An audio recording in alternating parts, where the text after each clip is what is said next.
You unlock this door with the key of imagination. Beyond it is another dimension, a dimension of sound, a dimension of sight, a dimension of mind. You're moving into a land of both shadow and substance, of things and ideas. You've just crossed into the Twilight Zone. Hey guys, ArcadeCloud here, and today we're counting down 5 more mysterious video games. If you're new to our channel, go ahead and subscribe and hit that bell. Give this video a thumbs up and share it with some friends. It's free.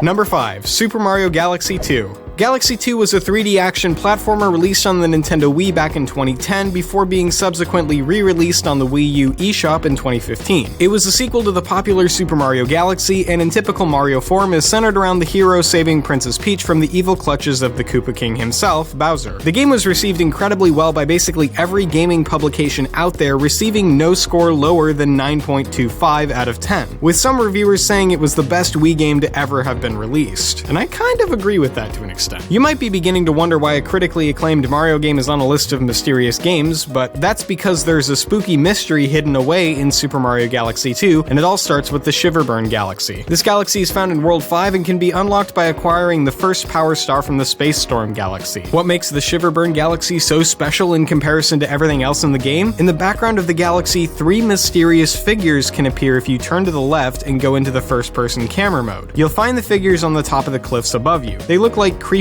shadow men just watching over everything that's going on. What's even stranger is that these creepy people are separate from the galaxy's background file. The background file is called Beyond Hell Valley, which is creepy enough by itself, and the Strange Peoples file is called Hell Valley Skytree. I mean, the game's files imply that these spooky dudes are nothing more than just trees, but the fact is that the map is internally called Hell Valley, and the background file is called Beyond Hell Valley. I can't help but be seriously spooked by these creepy critters. They don't just show up in Hell Valley either. The creepy tree people have also been put in the background of the Polestar planet of the Grandmaster Galaxy. I think the creepiest showing of these ever-present watchers from the Shiverburn Galaxy is the fact that you can see a very similar figure in the near background by the flagpole if you wait for long enough at the end of World 4-4 in Super Mario 3D Land. So come on, Nintendo, who are these shadowy tree people and what do they have to do with a short man in overalls? Number 4, Morrowind Mod JVK1166Z.ESP. It's quite a mouthful, but we'll get to that in a bit. Most people consider Morrowind to be the best game in the Elder Scrolls series. It's an insanely good RPG that takes you on an epic journey involving gods and cults and a bunch of other crazy goings-on in the expansive island of Vardenfell. Is that how you pronounce it? I'm sorry, I don't play very many Elder Scrolls games, so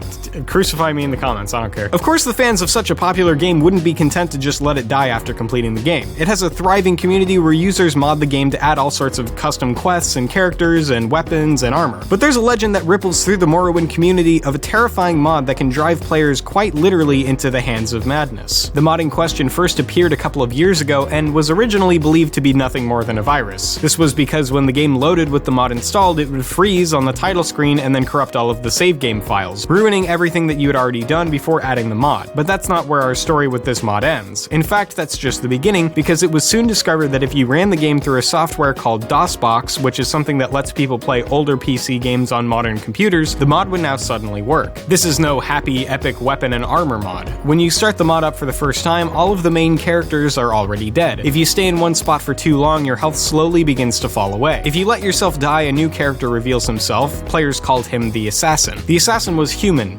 almost. His legs and arms were long and bent like a spider, and people began to notice that if you paid close attention, you could see the Assassin around corners or crawling around on the walls for split seconds. At night, all the characters that weren't dead on boot up would come out of their homes and gaze at the sky. If you tried to talk with one of them, they would tell you to watch the sky as well. There was also a new dungeon added to the game. Within this dungeon was something that the players have since dubbed the Hall of Portraits. It was a hall lined with picture frames, and inside those frames were photos from the players' My Pictures folder, as in the My Pictures folder on their hard drive. At the end of this hall was a locked door, and no one has ever posted proof that they know how to get through it. Some claim that after many hours trying to get through the door, they begin to hallucinate. To see the assassin in real life scuttling on their bedroom ceilings or down the hallway as they get up to take a pee break. The creepiest part about all of this is that the mod does seem to exist, so download it at your own risk. Number 3, Pokemon Lost Silver. There's a lot of Pokemon games out there, right? But have you ever heard of this mysterious Pokemon Lost Silver? No, because it's not a secret unreleased game by the guys at Nintendo. It's a supposedly haunted fan game that was developed around a Pokemon-focused urban legend. Lost Silver was originally recorded and narrated by a Pokemon fan who claimed that he bought the game used at GameStop. When he plugged it into his Game Boy, things started to get weird. Whoever had first owned the game had called their trainer ... and had actually managed to catch all 251 Pokemon, including legends like Celebi and Mew, and had gotten all of their money and levels maxed out to the top. But it got stranger. When the player checked out the active party that the game's previous owner had left behind,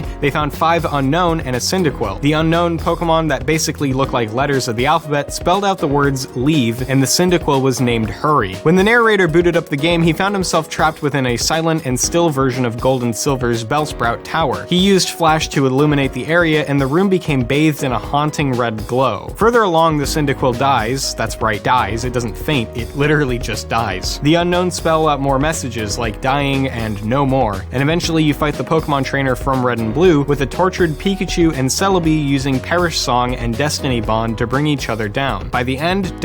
becomes a ghost and is trapped amongst the Pokemon graves. There is a moral to this story, and is that death comes to all of us in the end, no matter how good of a Pokemon trainer you are, and you will always be forgotten. Dark, right? There's a playable version of Lost Silver, and it also allows you to experience the darkness of this fan game firsthand.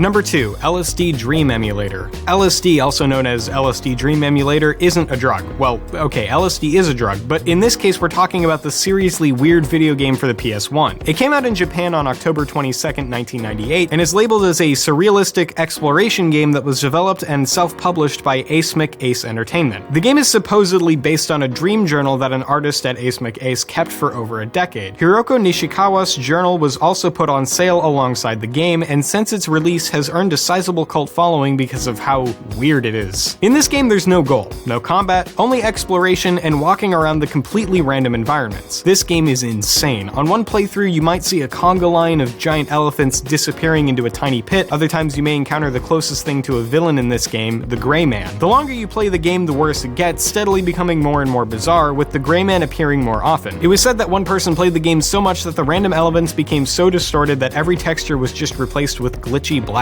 The weirdest and most frightening thing in this game has its links to Hiroko Nishikawa's mind. Everything in the game emerged from her dream journal, so in a sense that means that everything that happened in the game was real. She was cited as always having very disturbing dreams that she jotted down and eventually presented to the company. The journal itself was also released, called Lovely Sweet Dream, but is even rarer than the game. Number 1, Petscop. Does Petscop actually exist? It's a question that a lot of people have been trying to uncover the answer to since March 11th of 2017. In the game, the player has to collect pets from their cages at the gift plane. That's all we know about the game, other than the fact that after you input a cheat code, the game begins to get much darker. The Petscop YouTube channel was launched back in March of 2017. Its first video was titled Petscop and showed a man named Paul playing through the fabled game, supposedly originally launched for the PlayStation 1 and developed by a company called Garalina. He then inputs the aforementioned code and things get dark, with the player being teleported into a dark, mysterious void. Since then, YouTubers from across the world have been trying to dig into the mysteries of this game, from the popular channel Game Theory to the also popular Pyrocynical. Even gaming news sites like Kotaku and Playground Magazine have uncovered the mystery of Petscop. The main theory about this game is that it's actually about the child abuse case of Candace Newmaker. At 10 years old, Candace was killed in a 70-minute rebirthing session as part of attachment therapy. The session included wrapping the girl in flannel sheets, simulating a womb, and even her being restrained by 4 adults. The objective was for Candace to escape. Throughout the session, Candace had stated that she couldn't breathe, but the adults restraining her wouldn't listen. Eventually, she perished under the blankets, being told that she was a quitter for not getting out. All throughout Petscop, there have been connections to the Newmaker tragedy. In the Quitter's room, there is a character called the Quitter, which is obviously a reference to what Candace had been told while she was dying under the sheets. There were also keywords like Newmaker and Rebirth repeated throughout the game. The most famous reference is in the Quitter's room, where there is a mirror image room that has a mirrored sign which reads, "Do you remember being born?" The issue with this theory is the times. Fans believe that the development of this game was somehow tied to Candace's death, but the game's copyright states it was created in 1997, while Candace died in 2000, which is 3 years afterwards. As of now, it's unknown whether Petscop is real or not, but the search for this expansive ARG continues now to this day. Is Petscop real? Is it actually haunted? Is Paul okay? Perhaps. But hey, that's just a theory. Excuse me, I'm getting a call from my producer. What do you mean we can't copy other people's sign-offs? What do you mean MatPat has lawyers? And there you have it, our list of 5 more mysterious video games. Do you agree? Did we miss something? Let us know in the comments down below, and don't forget to subscribe for more great videos from ArcadeCloud on Wednesdays, Saturdays, and Sundays. Take care and game on.